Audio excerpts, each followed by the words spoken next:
Friends, আমাৰ গাঁৱৰ মানুহৰ বহুত কাপোৰ চিলাবলৈ অৰ্ডাৰ পাইছোঁ, তাকে চিলাবলৈ লৈছোঁ। এগৰাকী হাউচ ৱাইফ হয় আৰু হাউচ ৱাইফ হোৱা হেতুকে মই আপোনালোকে মোৰ ভিডিঅ'বোৰ দেখিছে যে মই গাহৰি পালন কৰোঁ, ছাগলী পালন কৰোঁ, আকৌ হাঁহ কুকুৰা এইবিলাক পালন কৰোঁ।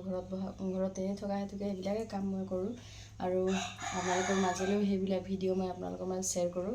আৰু আপোনালোকে মোৰ যি ভিডিঅ'বিলাক চাইছে কমেণ্ট কৰিছে তাৰ বাবে বহুত ধন্যবাদ। আৰু আগলৈও যাতে কমেণ্ট কৰি যাব, শ্বেয়াৰ কৰিব, লাইক কৰিব, তাৰ বাবে মই আশা কৰিছোঁ। এয়া দেখিছোঁ মই কামত লাগি আছোঁ। যদিও গাটো ভাল নহয় তথাপিও অৰ্ডাৰখিনি দিছে সময়তো দিবই লাগিব, সেইটো কাৰণে লাগি আছোঁ চিলাওঁ।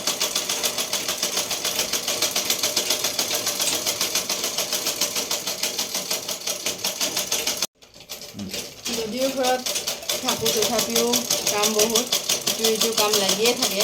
তাৰে মাজত চিলাইৰ কামো কৰি লওঁ। খোৱা বোৱা বনোৱাটো সদায় থাকেই। মই এনে থাকি ভাল নাপাওঁ, সেইটো কাৰণে কিমানো কিবা কাম কৰি থাকিবলৈও মোৰ ভাল লাগে। ভিডিঅ'বিলাক চাই লাইক কৰে তাৰ বাবে বহুত ধন্যবাদ। আশা কৰোঁ আগলৈও আপোনালোকে যাতে মোৰ ভিডিঅ'বিলাক লাইক কৰিব আৰু মোক আৰু উৎসাহিত কৰিব বুলি আশা কৰিছোঁ। আজিলৈ বাই বাই।